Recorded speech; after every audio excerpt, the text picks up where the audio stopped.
আমাক প্ৰশাসনে দুটা কথা খুব স্পষ্ট ভাষাৰে জনাব লাগে যে গেটখন কিমান তাৰিখে ভাঙি পেলাব, হয়নে? দ্বিতীয় কথা হৈছে যে চেইনপুৰত অসমৰ মাটিত নগাই এটা পেট্ৰল পাম্প স্থাপন কৰিছে।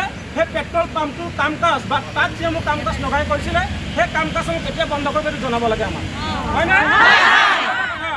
সৰুপথাৰ সমষ্টিৰ আমাৰ সন্মানীয় বিধায়কগৰাকীয়ে 2021 চনৰ নিৰ্বাচনৰ পূৰ্বে এটা প্ৰতিশ্ৰুতি দিছিলে যে অসমৰ খিলঞ্জীয়া ভূমিপুত্ৰ লোকক, বিশেষকৈ আমাৰ অসম নাগালেণ্ড সীমান্তৱৰ্তী অঞ্চলত বসবাস কৰা লোকক মাটিৰ পট্টা প্ৰদান কৰা হ'ব বুলি কৈছিলে। এই কথাটো জনাব লাগে যে মাটিৰ পট্টা দিয়া প্ৰক্ৰিয়াটো প্ৰশাসনৰ লগত কিবা আলোচনা চলিছে নেকি, আৰু যদি দিম বুলি ভাবিছে কেতিয়া দিবে কথাটো জনাব লাগে, হয়নে? বিশ্বজিৎ ফুকন টোপনিৰ পৰা হাৰ পাব লাগিব। বিশ্বজিৎ ফুকনৰ কাম নাই। সীমান্তবাসী ৰাইজক নিৰাপত্তা দিয়াত ব্যৰ্থ হোৱা বিধায়ক বিশ্বজিৎ ফুকনৰ কাম নাই। মনোভাৱ ত্যাগ কৰিব লাগিব। সহ্য কৰা নহ'ব। সীমান্তবাসী ৰাইজৰ ঐক্যবদ্ধ সংগ্ৰাম জিন্দাবাদ। নগাই স্থাপন কৰা অবৈধ পেট্ৰল পাম্প বন্ধ কৰিব লাগিব। সীমান্তবাসী ৰাইজৰ ঐক্যবদ্ধ সংগ্ৰাম জিন্দাবাদ। এই জুই জ্বলিছে।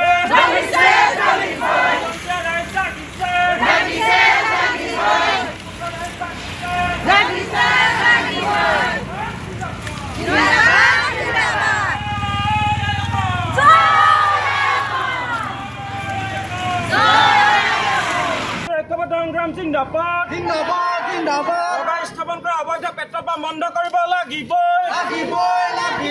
দাদাগিৰি সহ্য কৰা নহ'ব। ঐক্যবদ্ধ সংগ্ৰাম জিন্দাবাদ।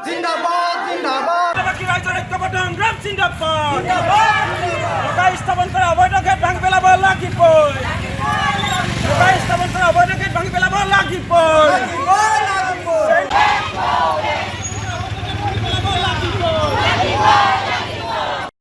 অসম চৰকাৰৰ লগতে বিজেপি চৰকাৰখনক আমি এটা কথা ক'ব বিচাৰিছোঁ যে অসম নাগালেণ্ড সীমান্তৱৰ্তী অঞ্চল চুঙাজানবাসী ৰাইজক আচলতে ধৈৰ্যৰ পৰীক্ষা চালে এটা ভয়ংকৰ পৰিস্থিতি সীমান্তত উদ্ভৱ হ'ব।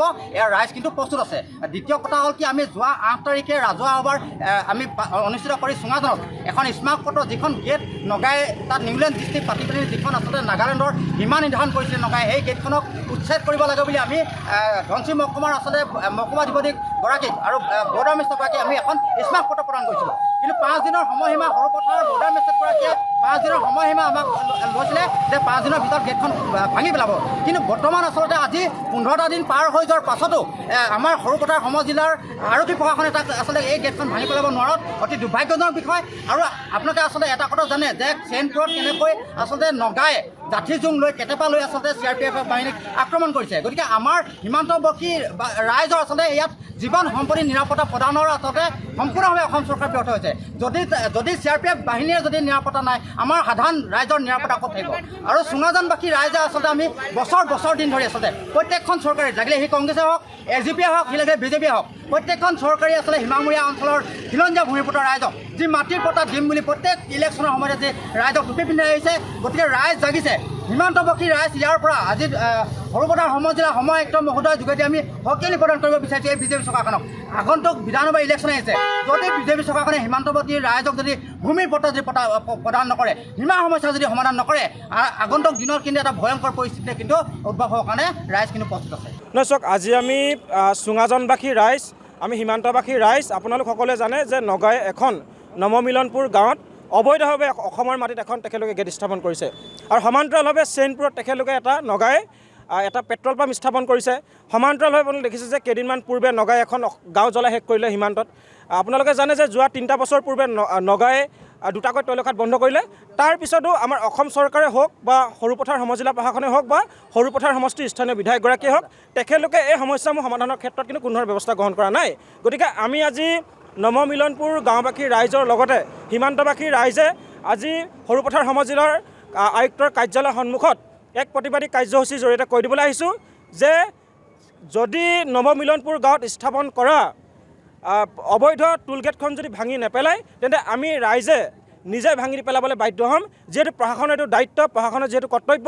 আপোনালোকে দেখিছে যে যিধৰণে আচলতে নগাই দুষ্কৃতিকাৰীয়ে যিধৰণে CRPF হওক, আৰক্ষীক যিধৰণে আচলতে তাৰ পৰা খেদি পঠিয়াইছে, এইটো খুবেই লজ্জাজনক বিষয়। গতিকে যি সময়ত CRPFৰ লাঠি অসমীয়াৰ ওপৰত চলে সেই সময়ত নগাৰ ওপৰত চলিব লাগিছিলে কিন্তু দুৰ্ভাগ্যজনক বিষয় যে কেৱল সীমান্তবাসী ৰাইজক এই বিজেপি চৰকাৰখনে এই বিধায়কজনে কেৱল ভোট বেংকৰ স্বাৰ্থত ব্যৱহাৰ কৰি আহিছে গতিকে আমি বিধায়ক বিশ্বজিৎ ফুকন ডাঙৰীয়াকে কৈছোঁ যে এই ৰাইজৰ যিসমূহ সমস্যা এই সমস্যাসমূহ যদি আপুনি সমাধান নকৰে মাটিৰ পট্টা আপুনি দিম বুলি কৈছিলে মাটিৰ পট্টা যদি নিদিয়ে সীমান্ত অঞ্চলৰ ৰাইজৰ সুৰক্ষা সুনিশ্চিত কৰিম বুলি কৈছিলে নিৰাপত্তা সুনিশ্চিত কৰিম বুলি কৈছিলে আপুনি বিভিন্ন ধৰণে আচলতে মানুহক প্ৰলোভিত কৰি প্ৰতিশ্ৰুতি দি ৰাইজক আপুনি কেৱল ভোট লৈ পিনে আপুনি আভুৱা ভাৰিলে গতিকে আমি ৰাইজে আজি খুব স্পষ্ট ভাষাৰে ক'ব আহিছোঁ যদি নৱমিলনপুৰ গাঁৱত স্থাপন কৰা গেটখন ভাঙি নেপেলাই আমি ৰাইজে ঐক্যবদ্ধ হৈ আমি গেটখন ভাঙি পেলাব বাধ্য হ'ম আৰু আমি অসম চৰকাৰক ক'ব খুজিছোঁ যেতিয়ালৈকে আপোনালোকে অসম নাগালেণ্ড সীমা সমস্যা সমাধান নকৰিব তেতিয়ালৈকে এই সমস্যা উদ্ভৱ হৈ থাকিব আমি পূৰ্বতে কৈ আহিছোঁ যে